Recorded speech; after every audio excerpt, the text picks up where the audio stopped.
cold brew coffee with clean, simple ingredients. Quite simply, it is one of our favorite beverages here at the Rock Savages podcast. One of the best single source and mindful coffee brands on the market today is Caveman Coffee Company. Go to their website today, cavemancoffeeco.com, and check out their excellent cold brew nitro, sabertooth dark roast, vanilla latte, and much, much more. That way you guys can support small business and this podcast by entering promo code ROCK at checkout, ROCK at checkout, to receive 15% off every single order now and forever. And be sure to live your best pirate life with Caveman Coffee Company.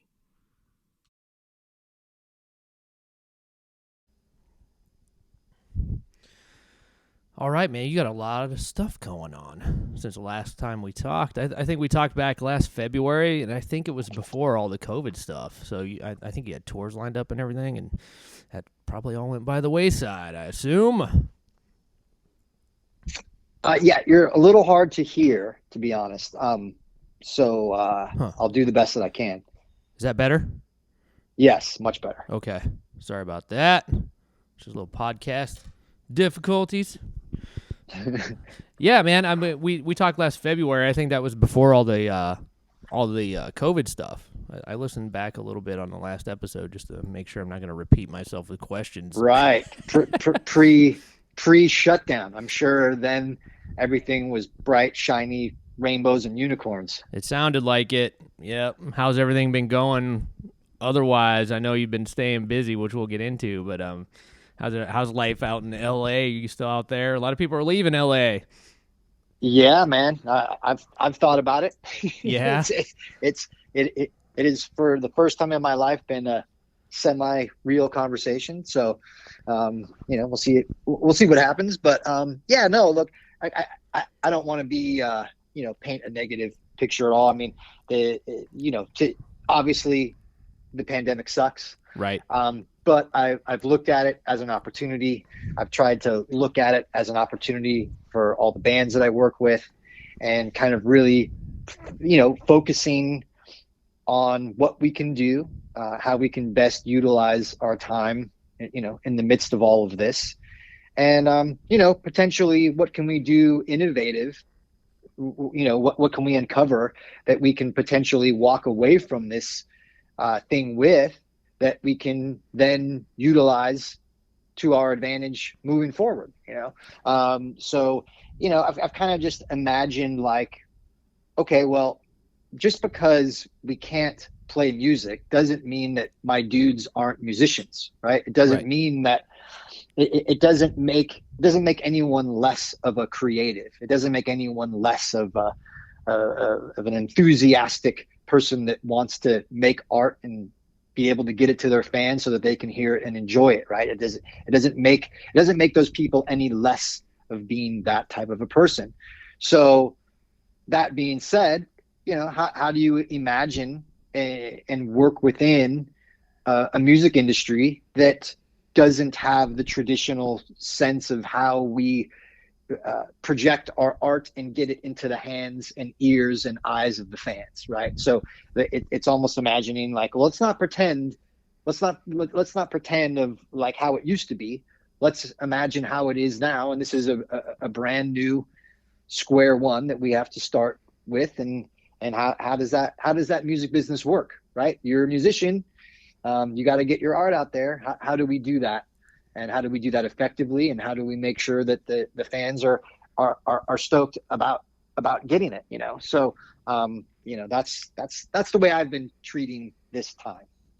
Yeah, that's a great mindset. I've been watching, like the bands doing all the live streams and stuff, and you can tell they have the same mindset. It's like, we're going to go do this one way or the other. And they're just adapting to what what they have left. I mean, they still have a fan base. Some, a lot of the bands that are doing the live streams have a fan base. I feel bad for the bands that are their second album in, and they're just now starting to get people at the shows, and that's kind of the game of momentum where they're kind of at that point in their career. But it's a great opportunity to write and record, so I'm hoping that this year is like a rock and roll renaissance of sorts, and it just kind of, we get a lot of rock records out there, and hopefully maybe in the fall we'll start seeing some tours, and then next year we'll see some more tours, we'll see how it goes. Absolutely. Yeah, it's good to keep a good mindset, man. There's not much you can do about it except just forge ahead, and that's what you've been doing. I mean, you have a new podcast. I just caught up on it, and I'm obviously a podcast consumer myself. But the one thing I am confused about with Spotify is the premium and the non-premium, because I didn't think we could get it if you didn't have the premium, but that's not true. You just get a shorter version of the podcast when it's not on premium, correct? Yeah, so if you listen to it on the non-premium version of Spotify, you don't get the full songs. You only get like a taste of the songs. Right. So, look, I mean, I recommend listening to it. If you have premium, I recommend listening to it that way. Right. Yeah, I think I'm gonna have to get premium. I think because a lot of podcasts are moving over to that. But I did listen to the shorter. I mean, they've Spotify has certainly doubled down on podcasting. They're not wrong to do so in my opinion. Right.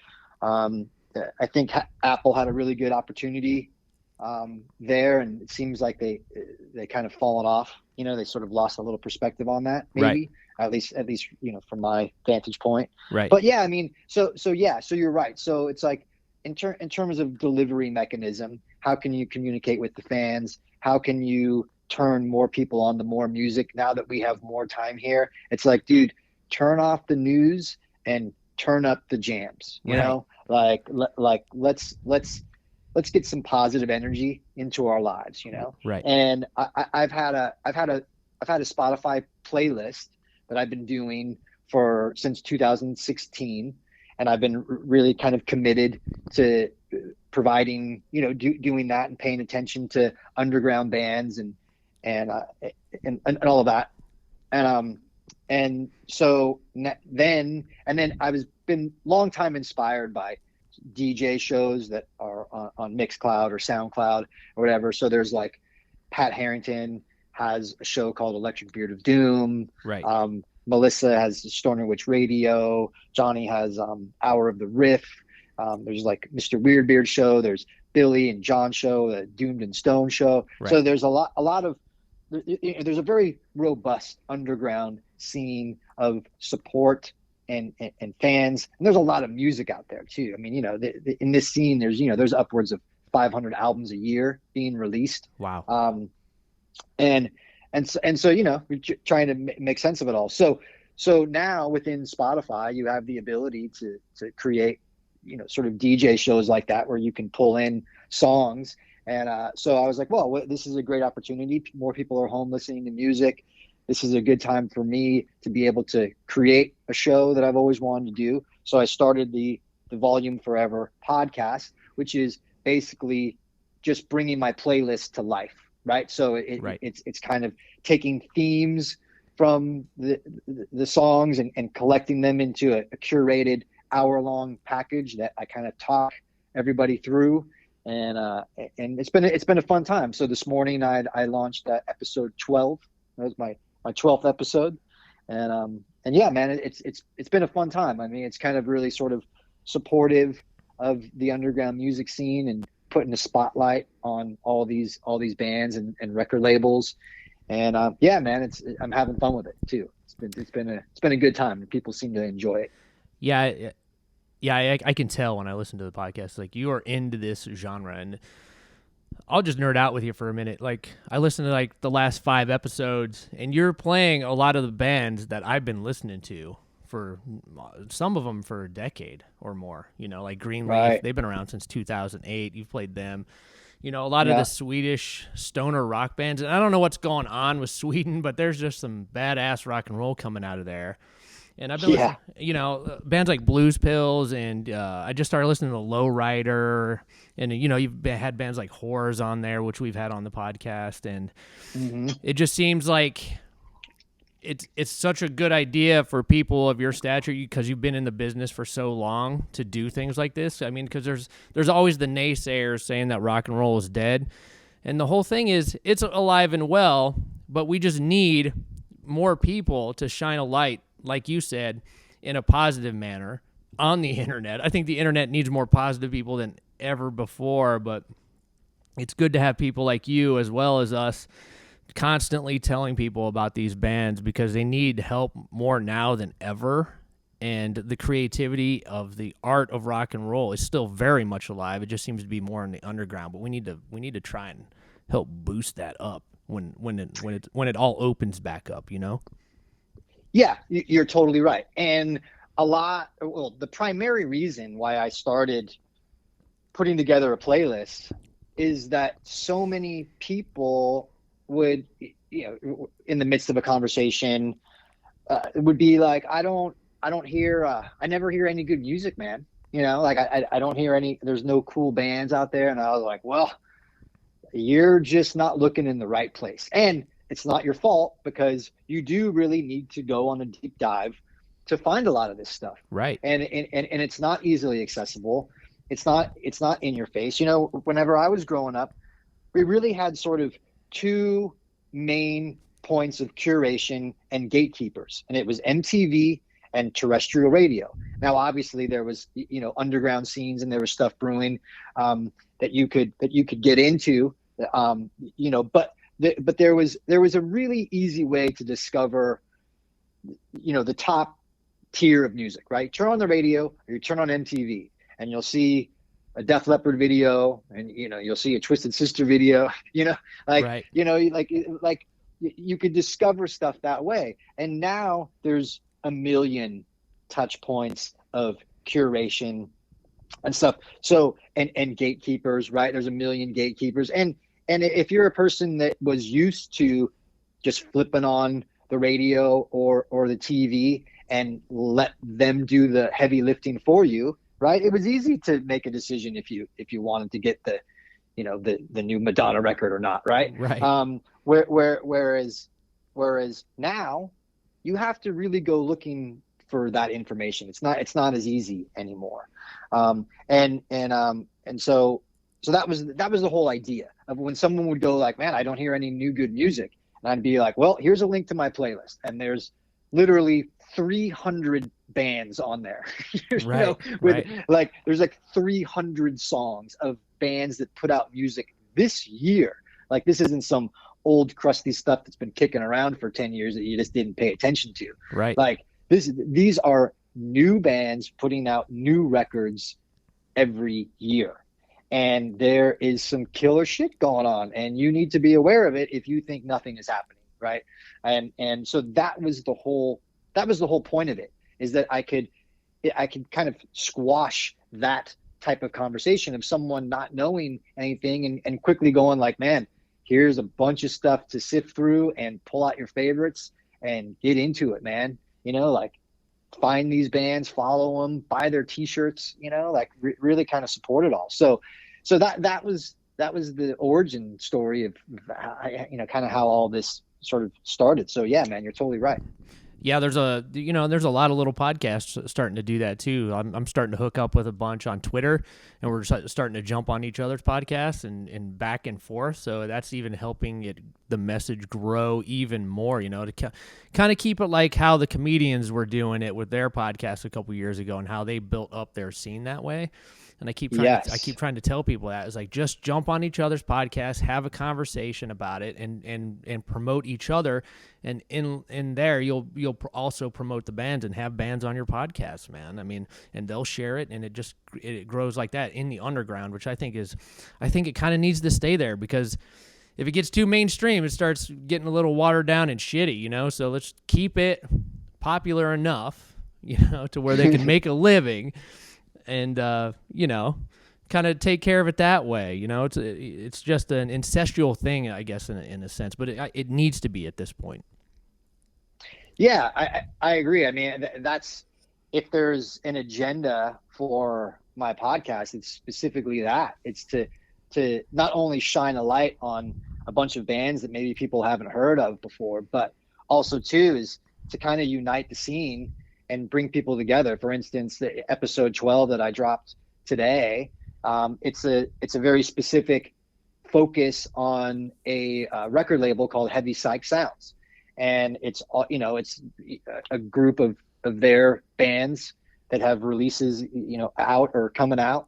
And I curated all that and I put that out there, and, I let the label know and I let the bands know, like, hey, I got this episode out there, and everybody's, copying it and sharing it and retweeting it and stuff. And it's positive, man. It's productive. It's like, right. It's what we need in our lives, Absolutely, and the artists do too, man.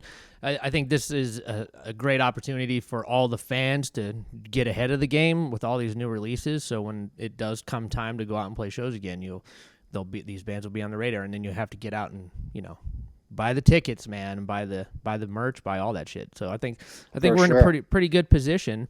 That kind of brings me to your next new gig, which I'm very curious about, because not a lot of people know, like, the roles of the folks on the outside of the bands. They don't know. They don't really know what type of work goes into promoting these bands and helping them get to the next level. And that's kind of what your new position kind of is, I would assume, because you're actually signing bands for Ripple Music, right?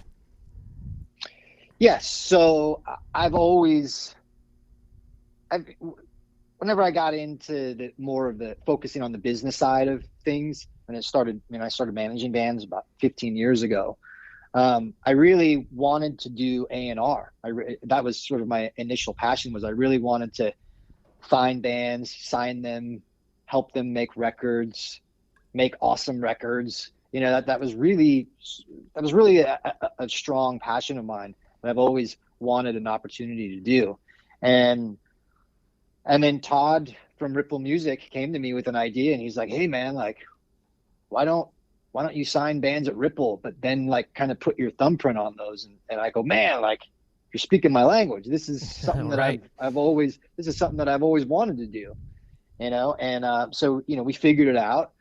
And I mean, I'm able to sign bands at Ripple, but I think more than that is I'm actually doing proper A&R, working with the bands and working with all the pieces that go into making an album and putting it out. And so I'm in there helping them with the songs. Right. I'm really kind of, I'm actually going in deep, like, because the thing of it is like, sure, I could sign a band, but if the band doesn't want to work with me, that's not really of any interest to me. I'm not interested in just signing some band and putting it out through Ripple. That's not what this relationship is about. It's kind of more about, like, let's sign some bands, sure, but signing a band that wants to work with me and where I can bring sort of my experience and credibility into the situation and mentor them and kind of train them and help push them a little bit out of their comfort zone, right, with the intent of really developing a product that maybe they wouldn't do if left to their own devices. Right. So understanding what a band's capable of and pushing them to max out their limitations to get them to create a product that is potentially the best album of their career, and also potentially shining the spotlight on the scene because this band just made a killer record that has the potential to break into the mainstream. And right. then all just cycles back into the scene and it creates, more awareness for everybody. Right. So I feel like it's easy for it to sound like I'm just signing some bands, but there really is a much stronger agenda to it. And look, I'm excited, I'm super excited to have the opportunity and I think at this point, like, we're signing, like, under my sort of special projects banner, I think we're about 7 or 8 bands deep at this point. So, definitely coming in hot for sure. It sounds like you're kind of taking the old school route of A&R. Like, it's Well, artist totally right. It's artist development, and it almost sounds like a producer role a little bit. Is that correct? You're totally right, and thank you for picking that up. And when I say this, I'm not trying to sound like the old guy of like, oh man, it used to be so much better back in my day. Like, I'm not being right. that guy. Like, yeah, right. But because of this opportunity, there was something special about the time that bands were signed, or even bands that were created, labels that were created, right. was strictly out of the passion of making music, and that was it, right? Like when I started my first band, or I was in my first band in 1985, and we were signed to Metal Blade in 1986, and we didn't start a band in 1985, or we didn't want to be in a band in 1985 because we thought it was a legitimate career choice. right. right. Like being in a speed metal band in 1985 was not a career path. Right. Like it wasn't. Like, you did it because you loved doing it. And we were signed to Metal Blade Records, and Brian Slagle started Metal Blade Records out of his mom's garage, creating compilation records for the love and the passion of music. At the time, like, he didn't start it because of that it was going to be like a career choice, right. Like it for the fortunate few, it turned into one, and it has become one. You can start a band now as a potential career choice, right? Sure, but not then. So then a band like mine got signed because the label thought it was cool, right? Like, that's right. That's it. And for me, for this, like I said, I'm not trying to sound like the old guy, but like, I really want to sign bands and focus on bands that I think are cool, that have the potential to make a really great record, and I want to be involved with that process. And it has nothing to do with the amount of followers they have on Instagram, or right. the amount of views that their videos have on YouTube. It has nothing to do with that. It has everything to do by taking a more old school approach with, like, this band is cool, and I want to make a bitchin' record with them. And do I like it? Do I think it has potential? Can we do something cool together? And that's, I mean, I'm simplifying it, right. But that really is the approach that I'm taking. Like, if in the midst of all this, we do find the next Greta Van Fleet, for instance, right? Or something that can bring a unique rock and roll sound to the above the underground, and, right. and bring it more mainstream. Fuck yeah, man. Yeah. That's great. But right. that's going to happen organically. That's not because we're sitting around going, man, what can we do to sell 1 million records? Right. That's not the agenda, man. Like, right. It's gonna happen organically because we're doing all the right things. Right. And if it does happen, that's great. And we will make sure that it happens in all the right ways, so that it right. is cool, and so that it is credible, and that it does put the right positive attention on everything that we're doing, right. on the scene and everything. But yeah, man, that's the way, that's how we want to approach it. That is a mindset for success, my man. I mean, we talk about this all the time, and to clarify my position, yeah, I want these bands to be successful. It doesn't mean when they get successful they're not good anymore. But you just said it. You just hit it right on the head. It's like, you got to have bands that want to work and want to grind out. There's a lot of really successful bands now, but, well, not a lot. There's some that are really just breaking out now. They've been around for 10 years, and it's like, mm-hmm. yeah, they've been starving in a van for 10 years, and they're just now starting to make enough money to make a living, and they threw all of it in to do that. And we talk about that all the time because there's a lot of new, younger kids that don't understand that, they want the glitz and the glamour of it all, but they don't understand what it takes to actually get there if you want to do good art, you know what I mean? And so yeah, you just brought that home with that whole point. It's like that's what you got to do. So making records with the bands, I mean, a lot of times with artist development, it takes, 2 or 3 records, to really dive deep and get them into a career status. Is that also kind of the mission statement of Ripple as far as artist development?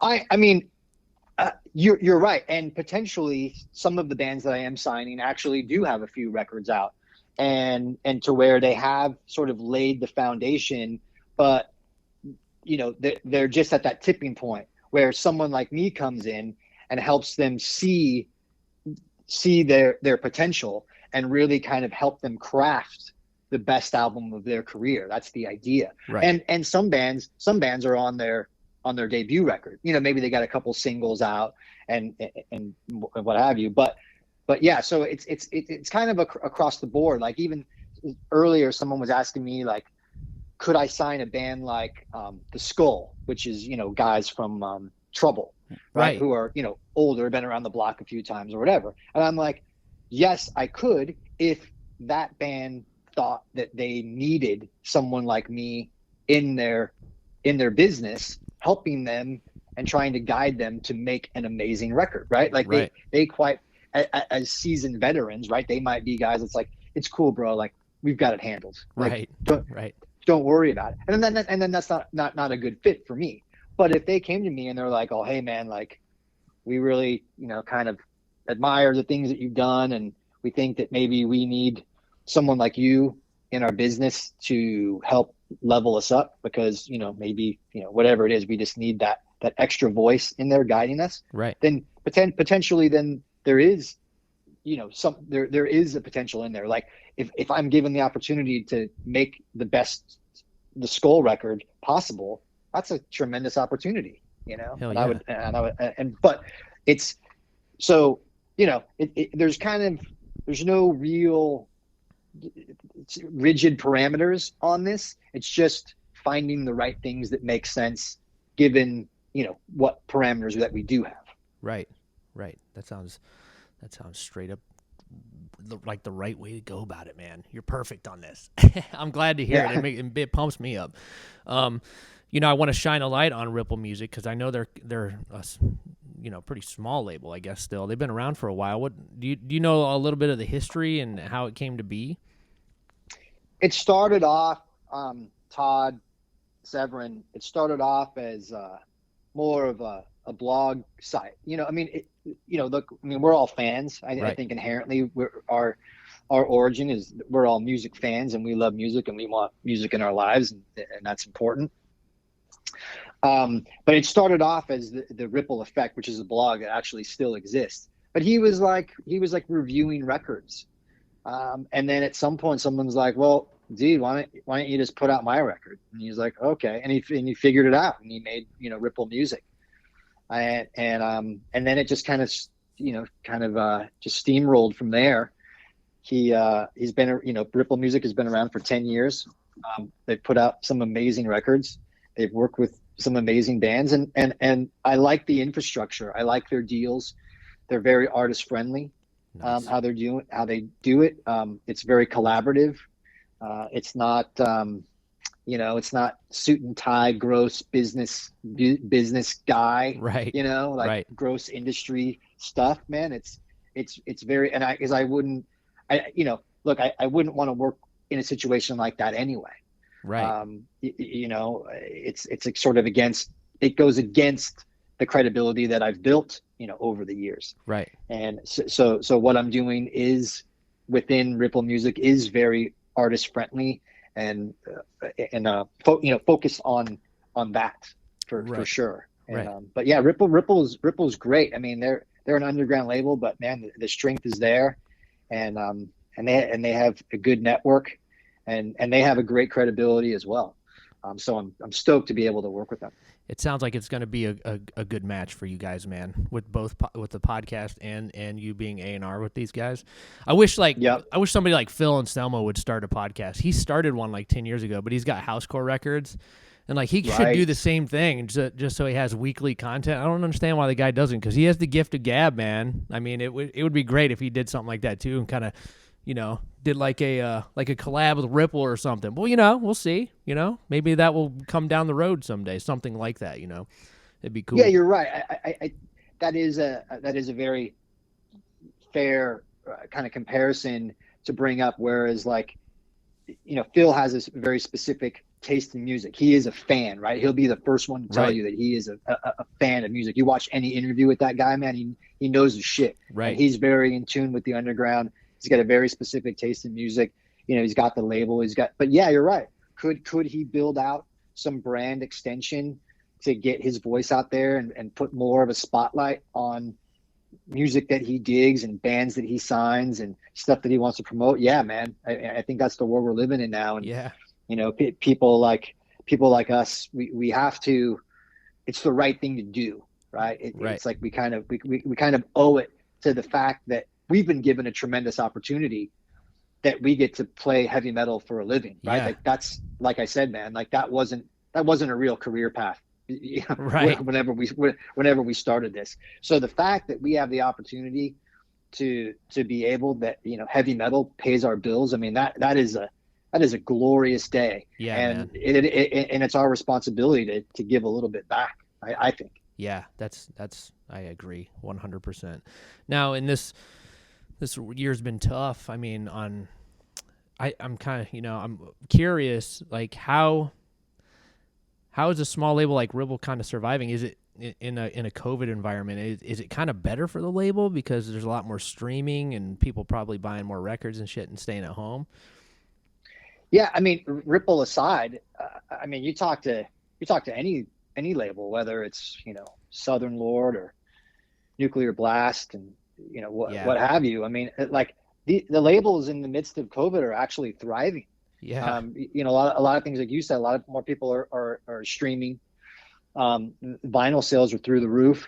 Bandcamp is offering, deals where they're waiving their fees. Yeah. All these labels, Bandcamps are crushing it. I mean, you talk to even the bands, like labels aside. I mean, talk to some of these bands. Like I talked to a band the other day, and they're like, "Dude, we made the most money this year without touring than we've ever have as a band." Wow. Because crazy. they've been able to engage their fan base and sell merch and records and do live streams and stuff. And just the opportunity is really there. I mean, people are paying attention. There's a lot less distracting you. Right. And people, and because, they're around now and stuff. So yeah, now it's actually a really good time that all of this is kind of coming to fruition. Right. And potentially maybe organically, that's why it is. That's awesome. It feels like maybe a rock and roll renaissance is on the way. We'll see, dude. We'll see. Yeah. I think you're right. I feel like you're right about that. Yeah. That's fingers crossed. Are you, how are your bands? Are you guys playing any at all, or are you getting together, or just kind of staying separate still? No, man, I haven't. I haven't picked up a bass in, I don't know, a year. Fuck, really? That sucks, dude. I mean, it is what it is. I've just focused my attention on things that I know that need my attention. Right. And do you miss it though? I mean, you're like, damn it, I need to play today. Yeah, I mean, I was playing, not that frequently anyway. So not a lot for me has changed, but the opportunity just for everybody else. Right. Certainly, I know people are itching to get out there and play. And if I get an opportunity to play again, certainly I'll be stoked about that. Hell yeah. And I look forward to, we have an Ozzy tour scheduled for, January 2022. And I sincerely hope that happens. Right. That'd be awesome. Jeez. We miss it. We just did a podcast with another rock podcast, and he was saying the same thing. It's just like, damn, man. It's like, I can't wait to get back in those clubs and be a fan or be a musician, both. I miss them both. So it's like, I'm hurting, man. I need to play soon, but that's good. Hopefully soon we can all get back out on those stages, dude. But thanks for talking to me again. Let's do this. Let's keep in touch, and we're an ally, man. Let me know if you need anything from us, and I'll keep in touch, and we'll maybe get another episode coming down the road. Without a doubt, man. I appreciate. Thanks for taking the time, and I look forward to talking with you more. Awesome. I'll keep eyes on what you're doing, man, and I'll spread the word as much as possible. Right on, buddy. Appreciate it. Take it easy. Yep. Bye-bye.